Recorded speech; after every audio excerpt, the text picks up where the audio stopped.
Gênesis capítulo 14. O texto diz assim: E aconteceu nos dias de Amrafel, rei de Siná, Arioque, rei de Elazar, Gedorlaomer,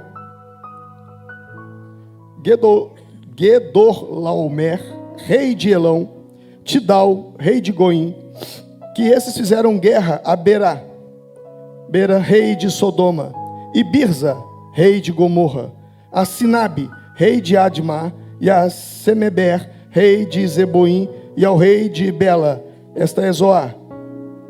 Todos esses se juntaram no vale de Sidim, que é o mar de Sal. 12 anos haviam servido a Kedorlaomer, mas ao 13º ano, rebelaram-se. E ao 14º ano, veio Kedorlaomer e os reis que estavam com ele, e feriram aos Refaíns, e a Asterote Carnaim, e aos Zuzins, e Ram, e aos Emins, e em Save-Queriataim, e aos Oreus no seu monte Seir, até a campina de Parã, que está junto ao deserto.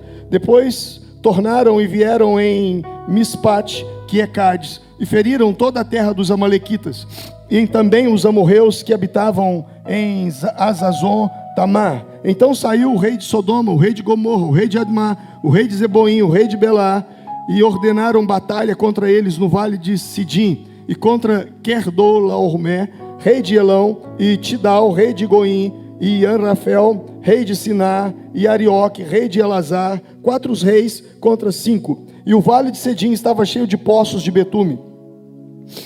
E fugiram os reis de Sodoma e o rei de Gomorra, e caíram ali.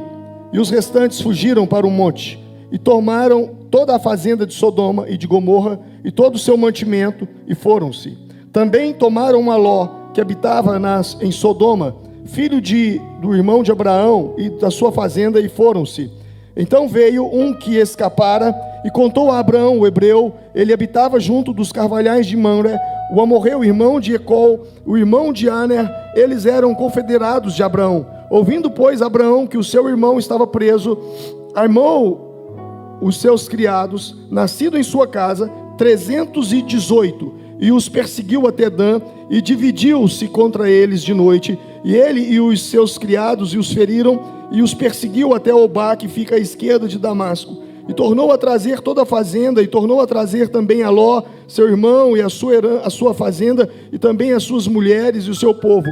E o rei de Sodoma saiu-lhes ao encontro, depois que voltou de ferir a Kedorlaomer, o rei dos que estavam com ele, no vale de Zavé, que é o vale do rei. E Melquisedeque, rei de Salém, trouxe pão e vinho. Vou repetir. E Melquisedeque, rei de Salém, trouxe pão e vinho. E este era sacerdote do Deus Altíssimo. E o abençoou e disse: Bendito seja Abraão, Deus Altíssimo, o possuidor dos céus e da terra. E bendito seja o Deus Altíssimo, que entregou os teus inimigos nas suas mãos e deu-lhe o dízimo de tudo. E o rei de Sodoma disse a Abraão: Dá-me a mim as almas, as pessoas, e a fazenda toma para ti. Abraão, porém, disse ao rei de Sodoma: Levantei minha mão ao Senhor, o Deus Altíssimo, o possuidor dos céus e da terra, e juro que desde um fio até a correia de um sapato não tomarei coisa alguma de tudo que é teu, para que não digas: eu enriqueci Abrão, salvo tão somente o que os jovens comeram, e a parte que toca aos varões que comigo foram, Aner, Escol e Mamre, estes tomem a sua parte. Amém. Vamos lá em Hebreus, capítulo de número 7, versos 1 a seguir diz: Porque este Melquisedeque, que era rei de Salém e sacerdote do Deus Altíssimo, e saiu ao encontro de Abraão, quando ele regressava da matança dos reis, o abençoou, a quem também Abraão deu o dízimo de tudo, e primeiramente por interpretação, rei de justiça, e depois também rei de Salém, que é Rei da paz, sem pai, sem mãe, sem genealogia, não tendo princípio de dias, nem fim de dias, mas sendo feito à semelhança ao Filho de Deus, permanece sacerdote para sempre. Amém. Pai, obrigado pela leitura da Tua palavra. Eu oro para que o Teu Espírito Santo me dê graça, unção, para ministrar a palavra do Senhor. O Senhor sabe de como eu dependo tanto do Senhor nessa manhã, completamente dependente de Ti. Então guia-me, Senhor, guia-me, ó Deus, guia-me para onde o Senhor quer conduzir essa palavra, e fale conosco nesse momento. Dai uma palavra para nós, Pai, em nome do Senhor Jesus. Amém. Amém. Irmãos, esses últimos 15 dias, eu tive 2 conversas que elas foram muito definidoras para a minha vida. A primeira foi com o Naor. Naor é um grande amigo, é pastor da Videira, em Goiânia, e da Videira Brasil hoje. Eles têm mais de 30 mil membros só dentro de Goiânia. E nós somos amigos há alguns anos e estávamos ministrando numa conferência. Ficamos a sós um tempo, batendo um papo, conversando. E eu aprendo muito, porque eu gosto de ouvir. Quando eu estou com gente assim, eu calo e fico ouvindo. E foi um tempo muito precioso nessa conversa. Depois eu volto para a Formiga e vem outro amigo aqui, um grande amigo, que é o Cirilo, que é um profeta de Deus na minha vida e que Deus sempre usa ele em alguns momentos chaves na minha vida, não constante, mas em momentos chaves, em encruzilhadas da vida, ele sempre aparece e dá um norte. E nós estávamos ali dentro tomando um café, chegou mais cedo, e nós estivemos ali tomando esse café, conversando, e nessa conversa, a glória de Deus tomou aquele lugar ali. Eu não conseguia parar de chorar, ele não conseguia parar de chorar, o Espírito Santo veio, e foi um momento assim, muito forte e definidor. A ponto que quando o mover abaixou um pouco, o Cirilo falou: Alvin, a conferência já terminou. Eu vou embora, porque o que eu tinha para fazer em Formiga já está feito. O que Deus mandou vir fazer foi essa conversa nossa aqui. E depois ele veio cá e ministrou, mas o que realmente moveu foi essa resenha, foi essa conversa. Eu creio em um tempo muito profético daqui para frente. De Deus, de coisas poderosas que Deus fará nas nossas vidas. E esse texto de Gênesis, que hoje pela manhã, na verdade eu já venho ruminando esse texto, desde essa conversa com o Naor, eu já venho ruminando esse texto, mas não me preparei para pregar, e hoje pela manhã foi que me veio essa mensagem na minha mente, no meu coração. O texto nos fala de Abraão, mas de um outro Abraão, que a gente conhece, o Abraão da fé, o Abraão da oração, o Abraão. Mas agora nós vemos um Abraão guerreiro, um Abraão que lutava, um Abraão que teve que passar a mão na espada e ir para a briga, ir para o fronte, ir para a guerra. O texto diz que 5 reis se reuniram e fizeram um ataque contra 4 reis, e eles venceram a batalha, e eles levaram preso o rei de Sodoma, e junto com o rei de Sodoma, o sobrinho de Abraão, Ló. E Abraão agora, ele tem uma missão: lutar contra 4 nações, lutar ali agora contra aqueles reis, contra aqueles 5 reis, aliás, 5 nações. Ele tinha que lutar contra eles agora. Mas Abraão não tinha um exército. Abraão tinha ali o seu clã. Ele tinha as pessoas que nasceram ali dentro do seu clã, dos seus servos, das suas servas, e ele ajuntou os homens, rapazes, e deu um total de 318 homens. E eram homens trabalhadores, homens normais, não eram guerreiros, não eram soldados, eram gente trabalhadora ali no campo, não tinha habilidade com armas. E ele vai para a batalha, ele vai para a guerra, ele consegue alcançar aqueles reis, e há uma luta, e Abraão vence a luta, ele livra aqueles outros reis, e ele toma os despojos daquela batalha. E quando ele volta, porque a batalha foi muito longe, foram quilômetros e quilômetros, centenas de quilômetros para chegar onde eles estavam. Se você analisar num contexto geográfico, eles entraram até para o lado da Síria, foram ao Líbano. E agora, quando ele volta, ele passa por uma região. Ainda não existia Jerusalém. Ainda não existia. Digo, oficialmente, Jerusalém. E quando ele volta, ele se depara com um homem, que era rei de Salém, que provavelmente era Jerusalém, Salém, rei da paz. Seu nome é Melquisedeque. Melquisedeque vem ao encontro de Abraão. E quando ele vem ao encontro de Abraão, ele traz aquilo que nós teremos nessa manhã: pão e vinho. Ele traz pão e vinho, ele traz a ceia para Abraão. É a primeira menção da ceia. Esse texto ele é muito importante porque é a primeira menção de monarquia, de reis, de nações. E quando ele vem até Abraão, ele diz: bendito seja Abraão, do Deus Altíssimo, o possuidor dos céus e da terra. Bendito seja o Deus Altíssimo, que entregou os teus inimigos nas tuas mãos.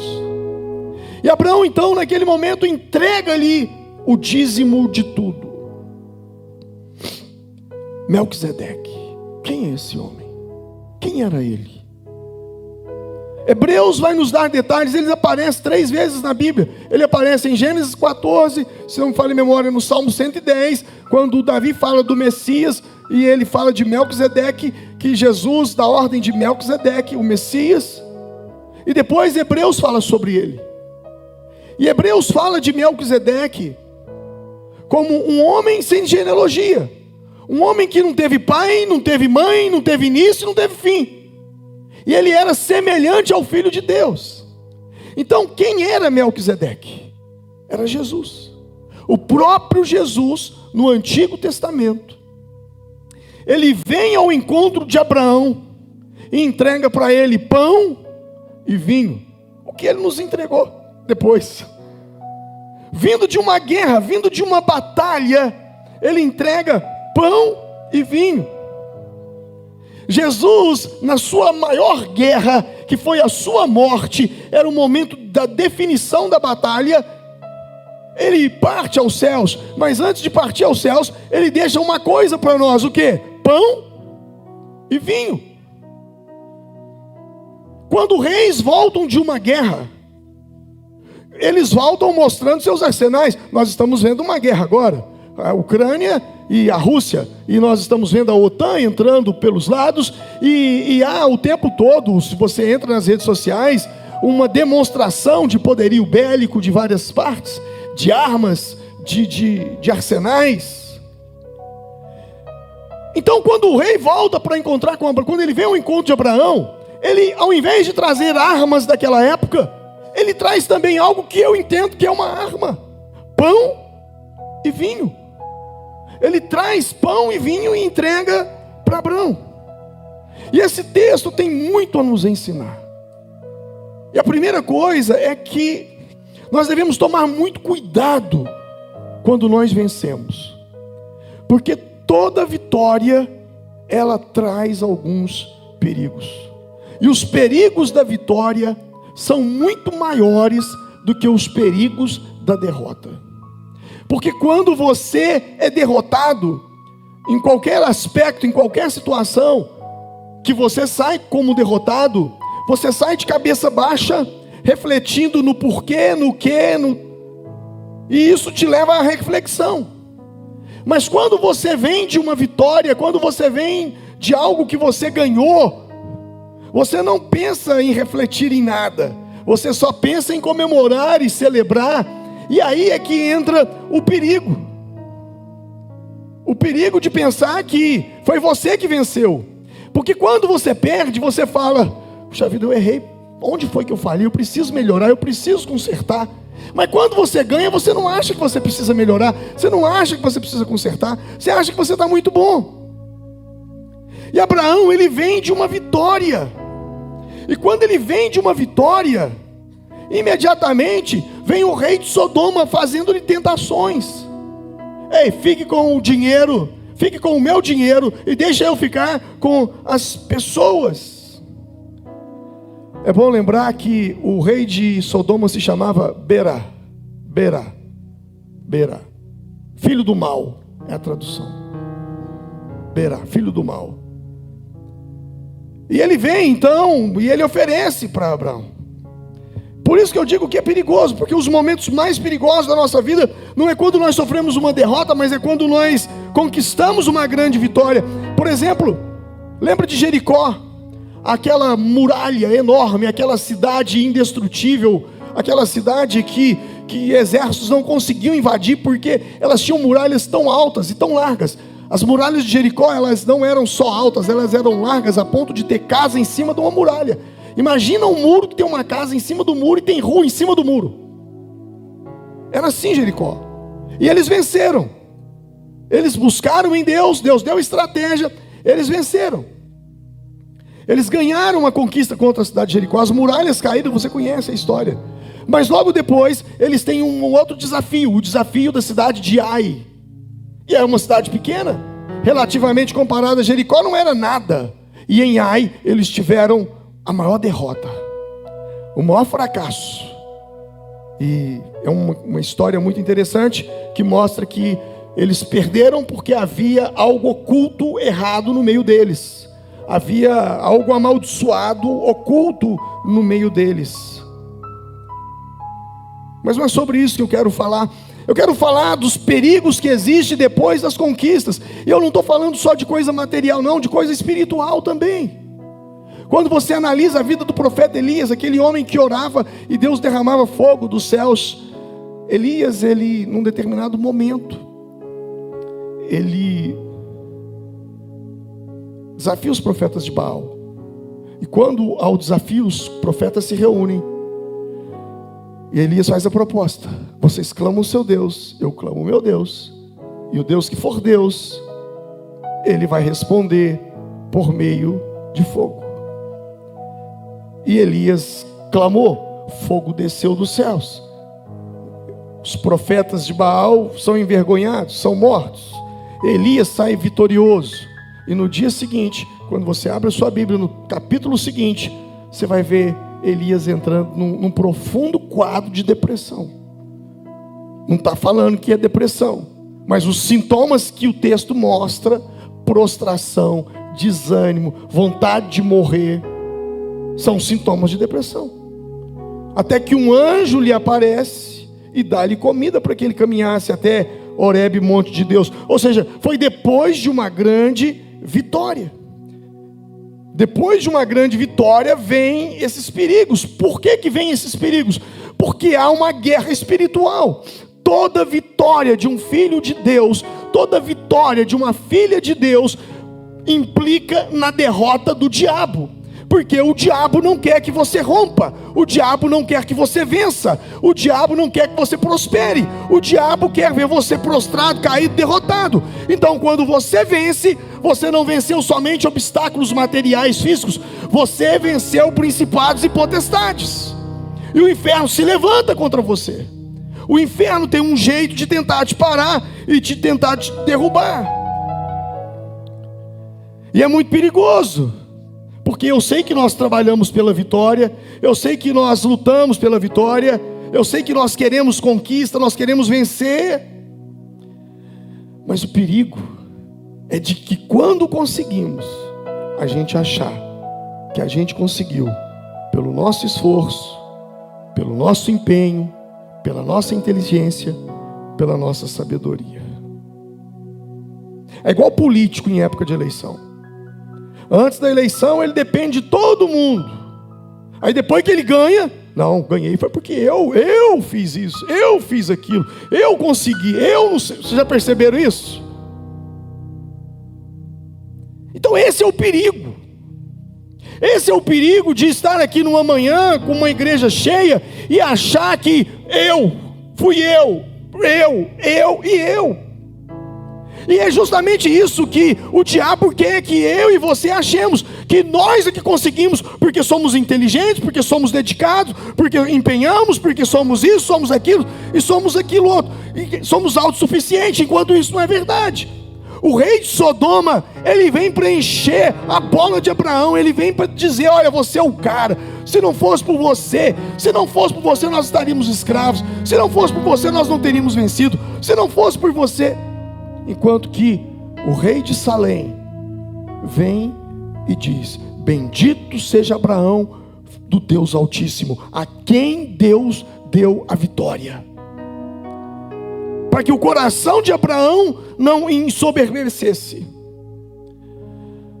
Há uma passagem em Deuteronômio capítulo 8, verso 17 e 18. Ela é muito importante, ela deve ser grifada, marcada na sua Bíblia. Não digas, pois, no teu coração, a minha força e o meu poder e o poder do meu braço me adquiriram essas riquezas.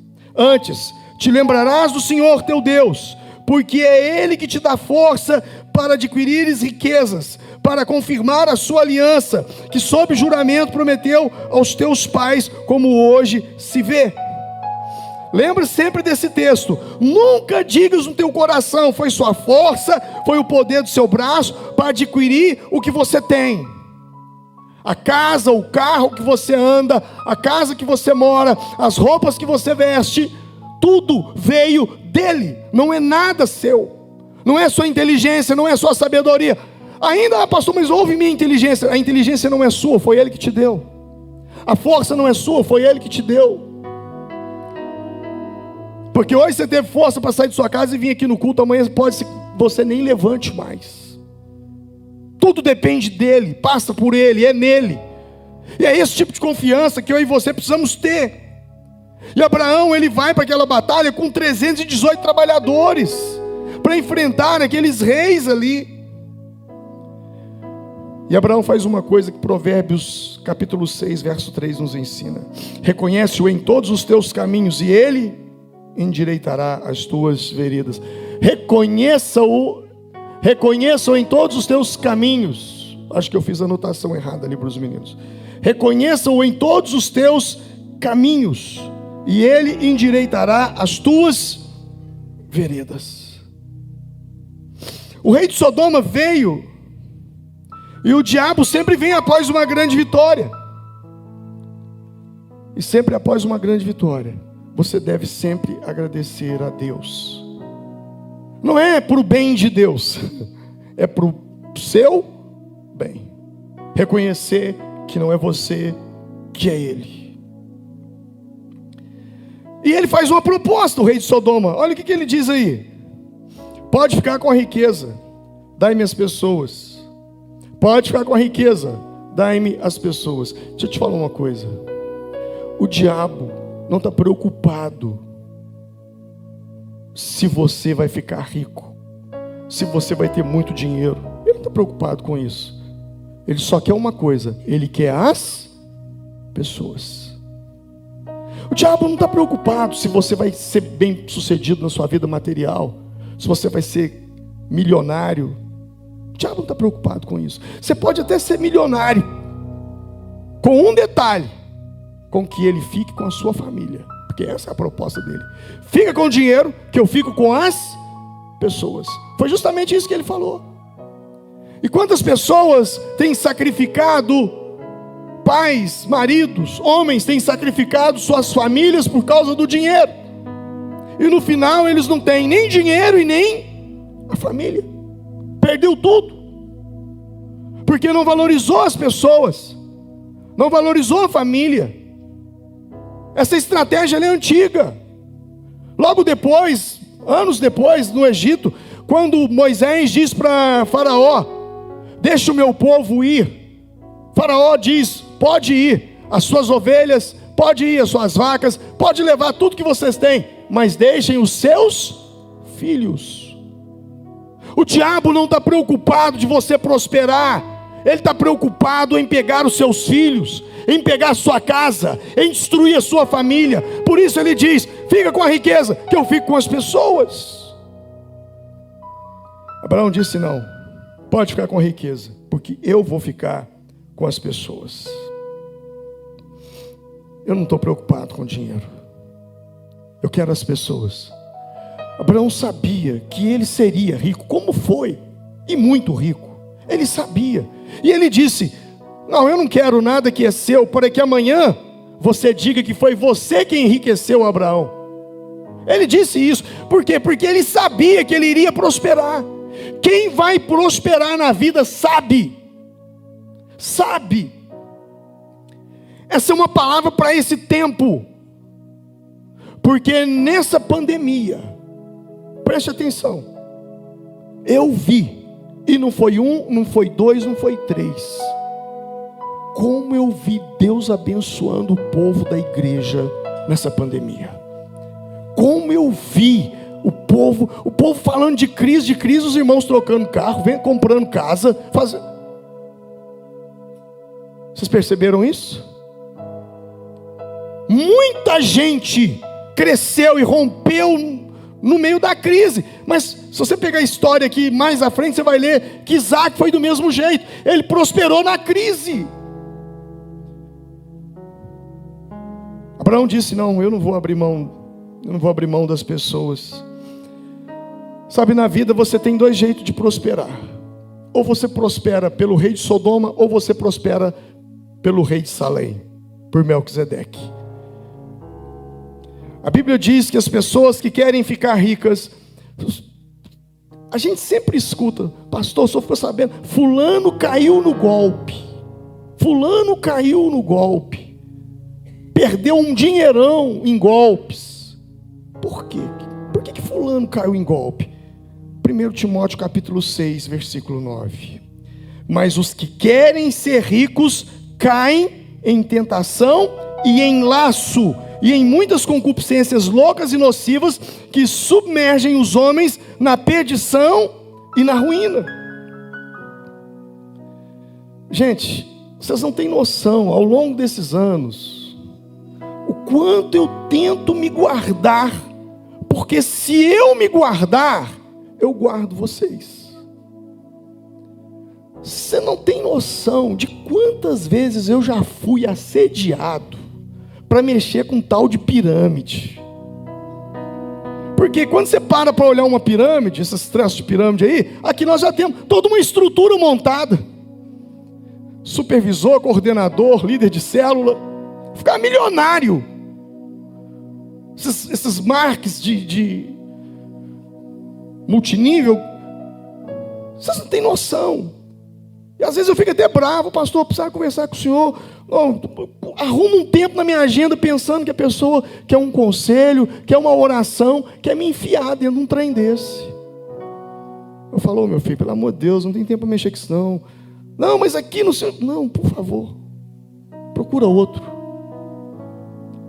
E é justamente o que a Bíblia diz: as pessoas que querem ficar ricas, elas caem em tentação. Por quê? Porque quer dinheiro fácil. E todo o dinheiro oferecido de forma muito fácil, você pode ter certeza, aquilo vai, se vier 10, vai te arrancar 100. Eclesiastes capítulo 5:10 diz: aquele que ama o dinheiro dele nunca se fartará. E Abraão estava diante de duas possibilidades de prosperidade: aceitar a proposta do rei de Sodoma, ou aceitar a proposta do rei de Salém. No rei de Sodoma, Abraão só ganhava. No rei de Salém, Abraão teve uma contrapartida. Foi a primeira menção de dízimo na Bíblia, é essa. Dízimo é da lei. A lei começa lá em Êxodo, nós estamos em Gênesis. Não tem dízimo no Novo Testamento, nós lemos lá, e eu vou ler daqui a pouco lá em Hebreus. Mas não é sobre dízimo que eu quero falar. Mas o que eu quero que você entenda é que existe essa possibilidade. quando você busca a riqueza, quando você busca enriquecer diante dos princípios da palavra, diante daquilo que a Bíblia te ensina, e a Bíblia é um manancial você tem de tudo aqui dentro, você vai se enriquecer por Provérbios, capítulo 10, 22. A bênção do Senhor é que enriquece e não traz consigo dores. Diga comigo, a bênção do Senhor enriquece e não traz dores. É isso que a palavra de Deus nos ensina. Abraão disse: eu não quero nada que é seu, para que você não diga que Abraão, que enriqueceu Abraão, porque Abraão sabia que ele ficaria rico, e ele não queria dar a glória da sua riqueza para o rei de Sodoma. Ele queria dizer: eu me enriqueci porque Deus foi comigo, porque Deus abriu portas na minha vida, porque Deus fez. Então ele responde para o rei de Sodoma: eu levantei as minhas mãos ao Deus do céu.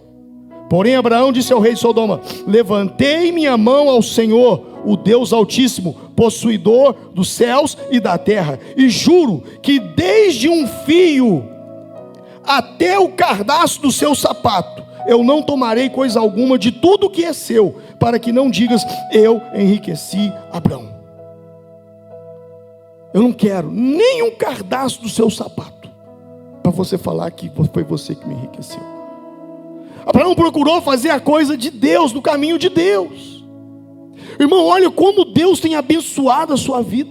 Desde quando você entregou sua vida para Jesus, olha como que você prosperou, como que você tem prosperado, como que Deus colocou coisas no seu caminho que você nem imaginava, você nem sonhava.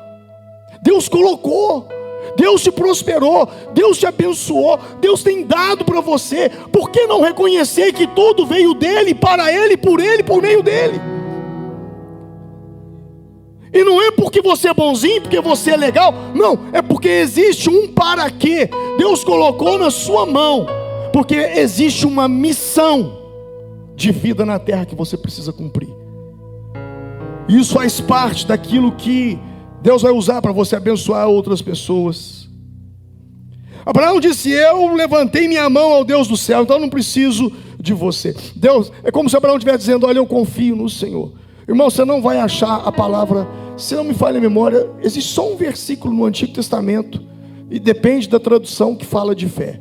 Você não vai achar a palavra fé de Gênesis a Malaquias. Não vai. Fé começa no Novo Testamento.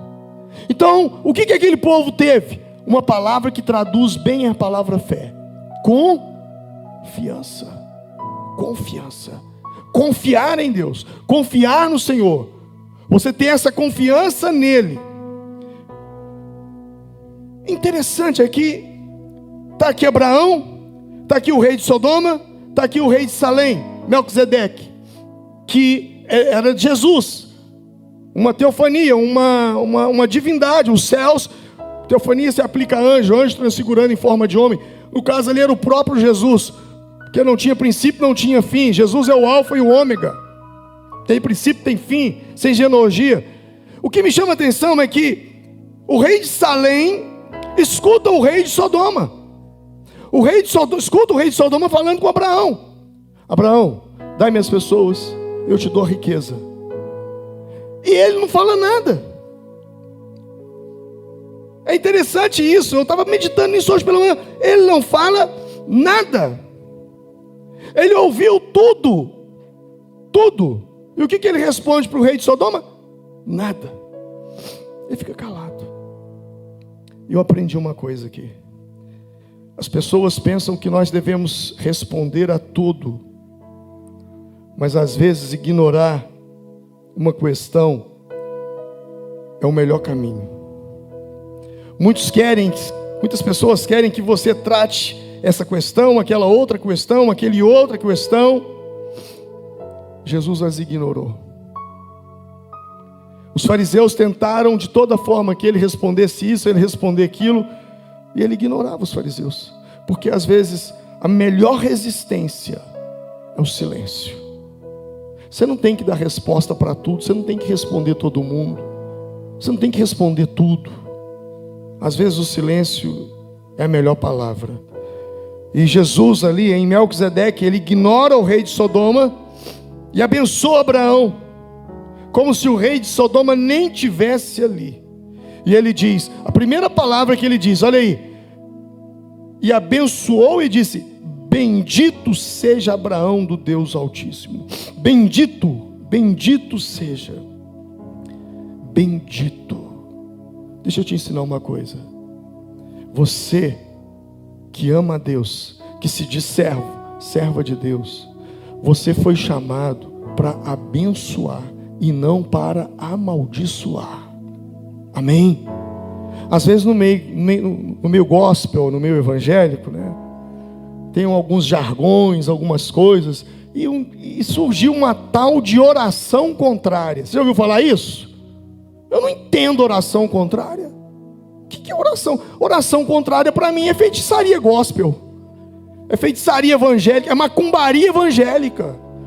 Meu irmão, você foi levantado para abençoar, você não foi levantado para amaldiçoar. Ah, pastor, mas tem algo que eu não posso abençoar, então deixa aquilo por um lado. Um dia uma pessoa chegou para mim e falou: pastor, queria muito que o senhor fosse num lugar, um negócio que eu comecei, e fizesse uma oração lá. Eu falei: ué, vamos? O que você está fazendo? Ah, eu montei uma boate. Eu virei para ele e falei: olha, deixa eu te falar um negócio, é melhor que eu não vá, porque se eu for vai fechar. Eu não posso abençoar uma coisa que Deus está amaldiçoando, porque eu vou me ver lutando contra Deus. Ah, pastor, ora para aquele casal divorciar para me casar com ela ou casar com ele. Isso não é oração, isso é macumbaria, isso é feitiçaria. Nós não fomos chamados para amaldiçoar, nós fomos chamados para abençoar. Então nunca ore amaldiçoando. Se lá não cabe a sua bênção, então nem entra naquilo, nem mexa com aquilo. Nós não fomos chamados para fazer tudo no mundo, não. O seu caminho já está traçado por Deus, anda nele sem olhar para a esquerda e para a direita. Eu me lembrei do Balaque. Já leu na Bíblia? Balaque e Balaão. Balaque queria amaldiçoar o povo hebreu, o povo de Israel, e ele então contratou o Balaão. E ele diz para Balaão: você vai amaldiçoar, está lá no livro de Números, capítulo 22, capítulo 23, você vai amaldiçoar o povo de Israel. E toda vez que Balaão abria a boca, ele só abençoava. Ele abençoava, e o Balaque foi ficando bravo com aquilo, virou para ele e disse: olha, eu te trouxe para amaldiçoar o povo hebreu, e você só abençoa. Números 23, 8, ele responde: como amaldiçoarei o que Deus não amaldiçoa? E como detestarei quando o Senhor não detesta? E aí ele ensina um princípio sobre feitiçaria para nós. Tem muito crente que tem medo de feitiçaria, tem medo de macumbaria. E aí, quando ele estava tentando fazer, o Balaque fala: olha, mas você não vai amaldiçoar? Olha o que o Balaão responde para ele. Números 23, 23, tem na tela aí. Deixa eu ver se eu não errei lá o versículo.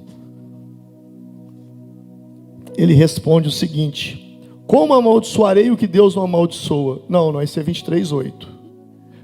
23, 23. 23, 23. Deixa eu ler aqui na minha Bíblia. Pois contra Jacó não vale encantamento, nem adivinhação contra Israel. Nesse tempo se dirá de Jacó: que coisas Deus tem obrado. Olha só, o versículo diz, põe a primeira parte do versículo: pois contra Jacó não vale repita comigo, contra Jacó não vale encantamento.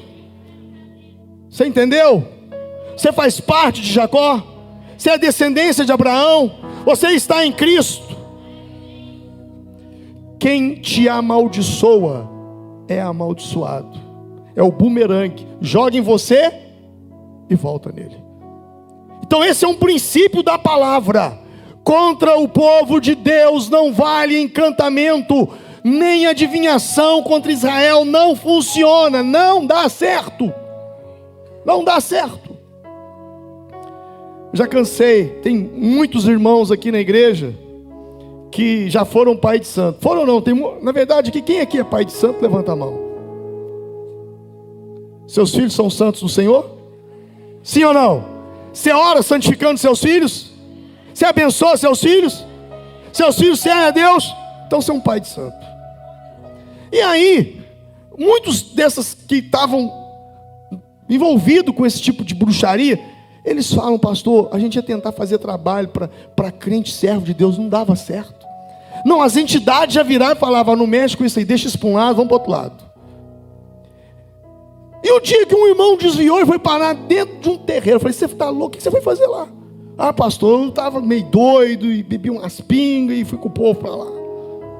E aí? Uai, chegou lá, não baixou nada, pediram para me sair. Eu tive que sair do ambiente. Foi aí que eu falei: eu não presto nem para o diabo mesmo, tem que voltar para Cristo. Não vale encantamento, não vale bruxaria, não vale feitiçaria. Você não tem que temer o mal. Mas preste atenção, a Bíblia diz: resistiu o diabo e ele? Resistiu o diabo e ele? Mas o que diz logo em seguida? Achegai-vos a Deus, e ele se chegará. Para você resistir o diabo, você precisa se achegar a Deus. Porque se você não se achega a Deus, aí você está enrolado. Então não é sobre o diabo não tem poder. Não é sobre isso, sobre a minha vida. É sobre eu estou na presença de Deus. À sombra do Onipotente eu descanso. À sombra do Altíssimo. Então não dá para a gente ficar amaldiçoando. Deus não colocou palavra de maldição na nossa boca. Deus nos chamou para abençoar. Nós somos chamados para abençoar. E aí ele entrega para Abraão pão e vinho. Interessante que foi no vale, justamente no Vale dos Reis, no Vale de Cedron. Foi muito perto da cidade de Jerusalém esse fato. Tudo crê realmente que Melquisedeque era o rei de Jerusalém, o rei de Salém. Foi justamente ali no Vale de Cedron. O Vale de Cedron é onde está o pilar, uma coluna, um monumento a Absalão. É um lugar de treva. Se não me falha a memória, hoje eu acho que tem um cemitério islâmico lá. Cedron significa lugar de trevas, vale de trevas. Abraão estava passando por ali. O que fazer quando nós nos sentimos que estamos passando por um vale de trevas? Quando as coisas não acontecem, quando os relatórios não são bons, quando a tentação está por ali. O Vale de Cedron, o Vale dos Reis, também foi o Vale de João 18:1, se não me falha a memória, aonde Judas beija Jesus. Foi ali mesmo. Onde Judas beija Jesus, traindo Jesus com um beijo. Então, o que fazer quando a gente está passando por um momento de traição? O que fazer quando os relatórios não são bons? O que fazer quando as coisas não estão indo bem? Nós estamos diante de uma tentação, diante de um grande perigo. Aí vem Melquisedeque e diz assim: está aqui pão e vinho. Deixa eu te dizer uma coisa. Você nunca tem motivo e razão para não tomar a ceia. Não tem. A menos que você não queira se arrepender dos seus pecados. Aí é outra história. Mas se você errou, se você falhou, se você tropeçou, se você caiu, peça perdão, levante e tome a ceia do Senhor. Porque você já percebeu que são nos momentos de maior treva na nossa vida. A gente fala assim: não vou lá no culto não, hoje é ceia, eu não estou bem. Você parou para prestar atenção nisso? Já aconteceu isso com você? Puxa vida, hoje é ceia, eu não estou bem, não vou participar da ceia. O coração está triste, estou abatido, estou chateado, não vou tomar a ceia.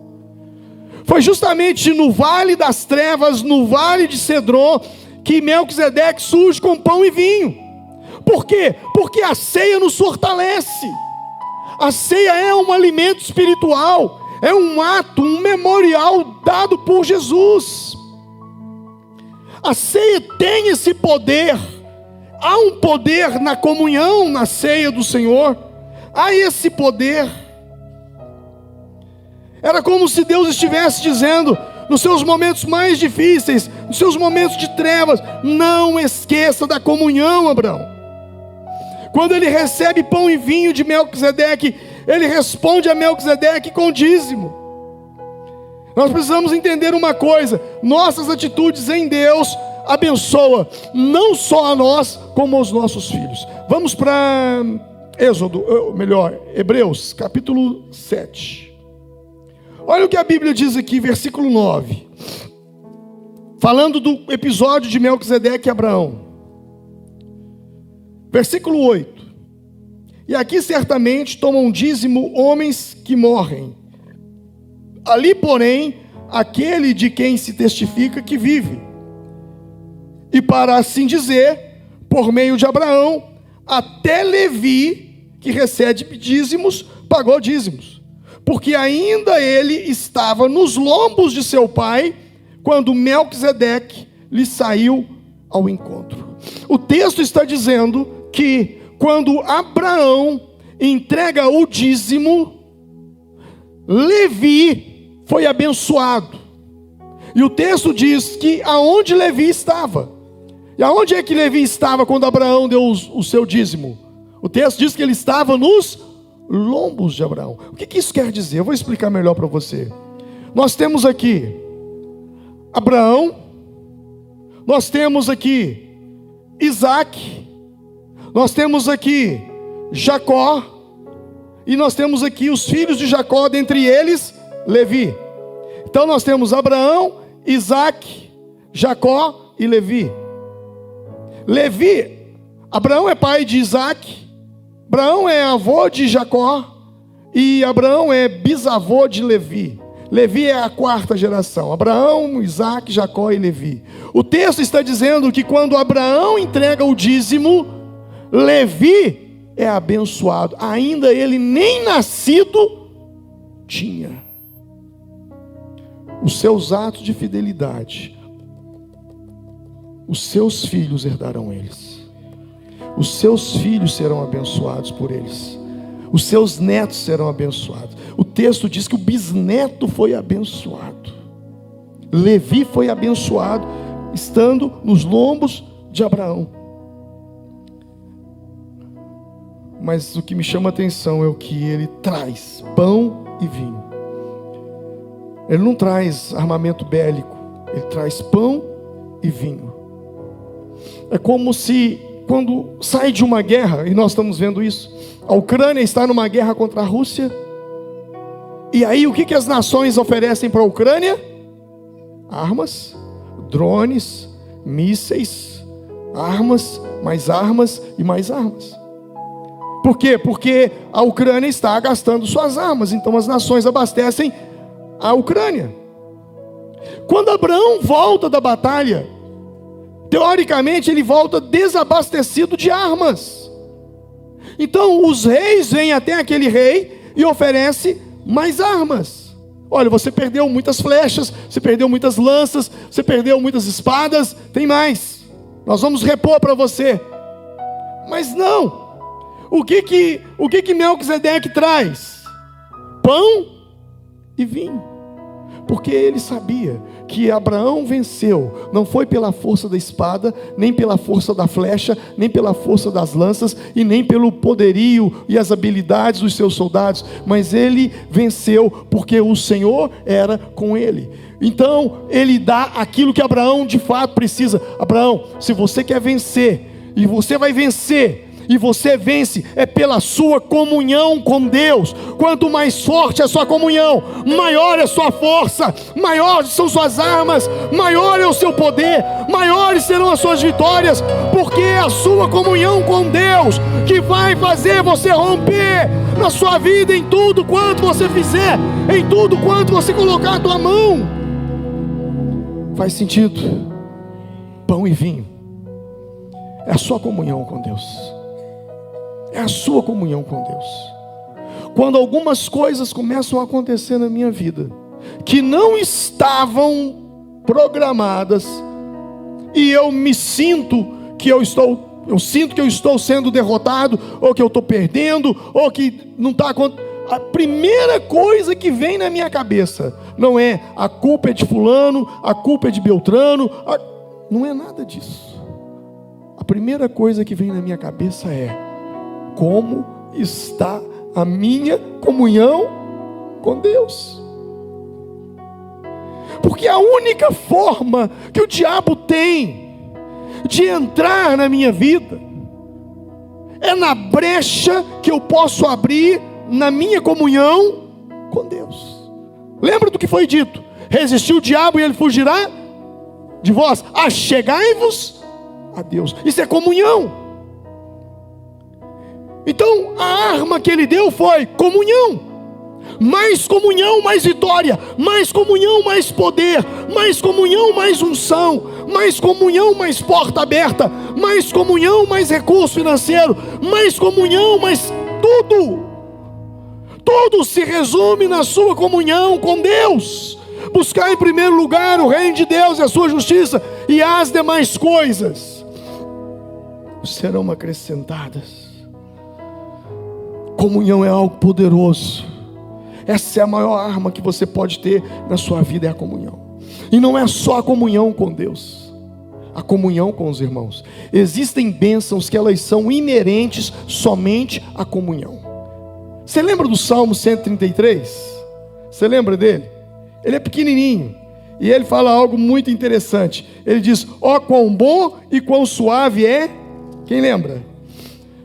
Que os irmãos vivam em união. É como o óleo precioso sobre a cabeça, que desce sobre a barba de Arão, que desce a orla das suas vestes, como o orvalho de Hermon, que desce sobre os montes de Sião. Olha só o que diz: porque ali o Senhor ordena a bênção e a vida para sempre.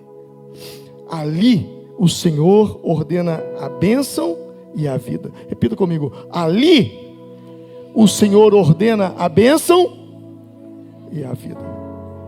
Aonde é que o Senhor ordena a bênção e a vida? Ali. Ali na onde? Ó, quão bom e quão suave é que os irmãos vivam em união. É como o óleo precioso que desce sobre a barba de Arão. Porque ali o Senhor ordena a bênção. Existem bênçãos que você vai receber quando você entrar para dentro do teu quarto, fechar a porta, botar o teu joelho no chão. Mas existem bênçãos que você vai receber quando você está na comunhão com os irmãos. Jesus falou sobre isso. Não é sobre o online, é sobre o presencial. O que Jesus diz? Mateus capítulo de número 18. O que diz lá? Em verdade eu vos digo, aliás, porque onde estiverem 2 ou 3 reunidos em meu nome, aí eu estarei no meio deles. Mateus 18, 20. Porque onde estiverem 2 ou 3, o quê? O quê? 2 ou 3, o quê? O que é reunido? Junto.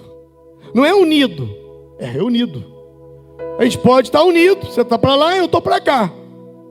Mas reunido é junto. Existem bênçãos que são inerentes à comunhão. Existem bênçãos que você vai receber é lá no seu quarto de oração, lá no monte orando, é no jejum que você está fazendo. Mas existem bênçãos que é quando você está reunido. Por isso eu não acredito em igreja online. Eu acredito numa igreja presencial. Porque existem bênçãos que só vêm no presencial. Uma igreja em célula é uma igreja forte. Por quê?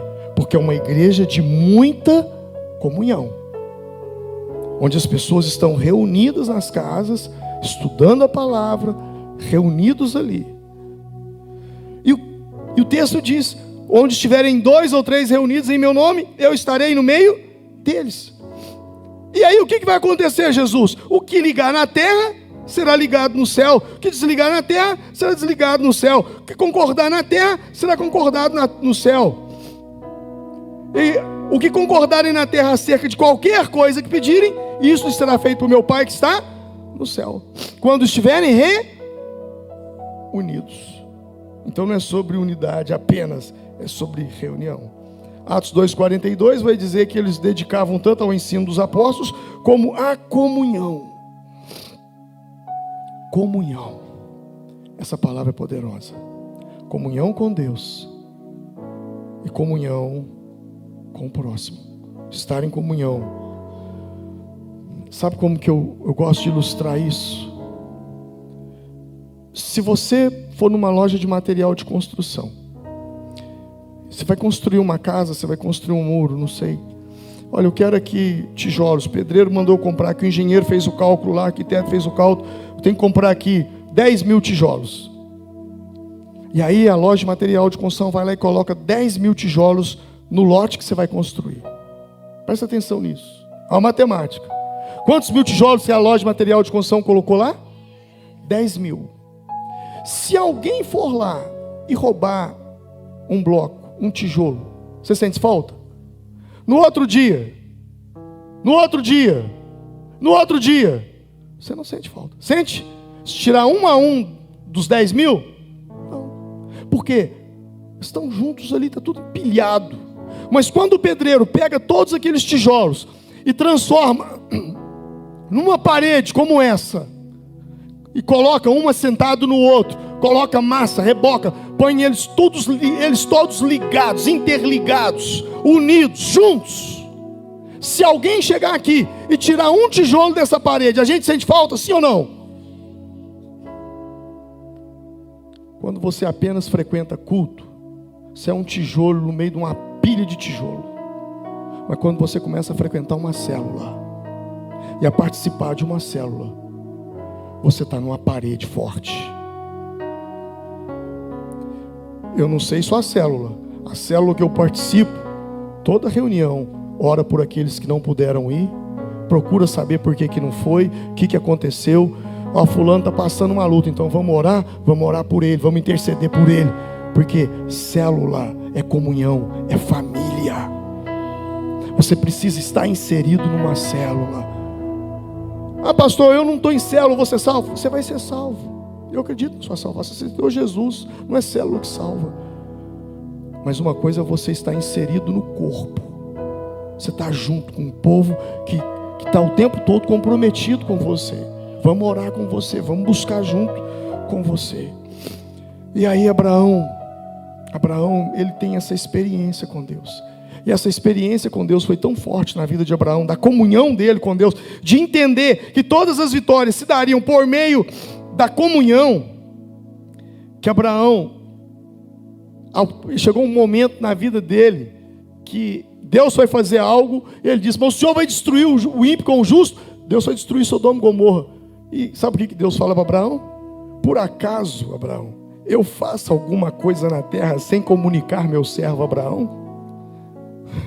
Olha que intimidade, olha a comunhão.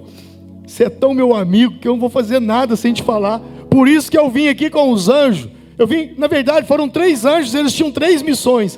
3 anjos, Gênesis 19, eles visitam Abraão. 3 anjos com 3 missões. Uma de destruir Sodoma e Gomorra. Aliás, primeira missão, anunciar que Sara ficaria grávida aos 90 anos e teria um filho. O outro tinha uma outra missão, destruir Sodoma e Gomorra. E o outro tinha uma outra missão, resgatar Ló e a família. 3 anjos, 3 missões. Eles chegam na tenda de Abraão e diz: nós vamos destruir. E Abraão diz: mas Senhor, o Senhor vai fazer alguma coisa, o Senhor vai destruir, o Senhor vai destruir. Ele disse: não, eu não faço nada sem te falar. Que intimidade, hein, gente? Imagina Deus virar e falar assim para você: eu não faço nada sem te falar. Olha que poder. Eu não faço nada sem te falar. Abraão, essa comunhão com Deus, com ele era tão forte, que ele criou um caminho de altares. Quando você estuda a vida de Abraão, se não me falha a memória, são 7 altares que ele construiu ao longo da vida. A cada desafio, ele construiu um altar. Vou falar de um deles. Lembra de quando ele foi sacrificar Isaac? Ele construiu um altar. Ele está ensinando para mim e para você que a cada desafio da vida nós precisamos erguer um altar para Deus em oração e adoração, e buscar direcionamento, e buscar entender qual é a vontade do Senhor. E Deus falou: eu vou destruir Sodoma e Gomorra. Agora fica uma coisa aqui na minha cabeça quando eu estava lendo hoje de manhã. Deus usou Abraão para salvar o rei de Sodoma. Agora Deus destrói Sodoma com o rei e tudo. Será que Deus vai dando chance, mas chega um momento que não tem jeito mais? Será que é assim comigo e com você? Eu fiquei pensando numa série de possibilidades. Será que, na verdade, Deus não salvou o rei de Sodoma? Deus foi lá, usou Abraão para salvar, foi o Ló. Quantas bênçãos que você já recebeu? Você está achando que, minha mãe falava assim, né? Bonitão da balachita, né? Você está achando que você é a última bolacha do pacote. Você está se achando, como os adolescentes falam. Você está se achando. Você está pensando que as coisas estão acontecendo porque você é o cara. Na verdade, as coisas estão acontecendo não é por sua causa, é por causa da sua mulher que está em oração e jejum pela sua vida. Deus salvou o rei de Sodoma, não foi por ele, foi por Ló. Tem muitas coisas que você hoje está recebendo que não é sobre você, é sobre um avô seu que orava muito, uma avó sua, uma bisavó, o pai que era crente, ou a mãe que era crente, que te entregava em oração constantemente. Hoje você vê as portas abrindo, você olha. Por isso eu digo, você não pode medir relacionamento com Deus com base em portas que se abrem, em coisas que acontecem com você, em dinheiro que você ganha, em negócios que você faz, em coisas materiais. Não é sobre isso. Não é sobre isso. Porque muitas dessas coisas podem estar acontecendo com você. Você pode estar prosperando e por outro lado sua alma caminhando direto para o inferno. Porque você não tem vida com Deus, você vive no pecado, persiste no pecado, insiste no pecado. E não quer melhorar, não quer sair, não quer abandonar. O fato foi que agora Deus resolve destruir Sodoma. E o rei de Sodoma está lá junto. E ele foi junto. Mas o que me chama a atenção é que o texto diz assim, no capítulo 19, 28, que quando os anjos saem, Abraão, o texto diz que ele voltou para o lugar de onde ele teve o encontro com Deus. E ele olhou, e ele viu lá embaixo a planície, e ele viu uma densa fumaça subindo da terra, como fumaça de uma fornalha. E o versículo 29 do capítulo 19 diz: quando Deus arrasou as cidades da planície, lembrou-se de Abraão e tirou Ló do meio da catástrofe que destruiu as cidades onde Ló vivia. Olha só, Deus se lembrou de Abraão e tirou Ló do meio da destruição. Repita comigo: Deus se lembrou de Abraão e tirou Ló da destruição. Deus se lembrou de quem? Deus se lembrou da sua mãe, por isso que você está firme hoje. Deus se lembrou da oração dos seus pais.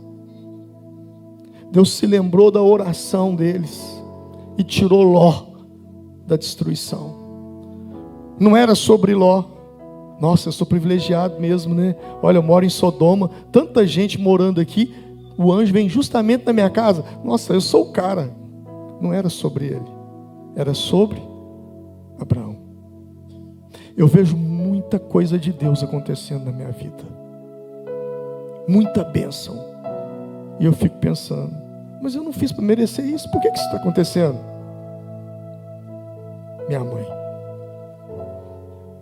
mãe em oração por mim. Sabe, as pessoas morrem, mas as orações continuam. Você sabia disso? Se você faz uma oração hoje por alguém, você morre amanhã, você morreu, Mas a sua oração, ela continua rodando aí em cima, até ela encontrar o destino dela. Não é só sobre você, é sobre o seu líder que ora por você, é sobre os obreiros dessa igreja que oram por você, é sobre os pastores, é sobre uma torre.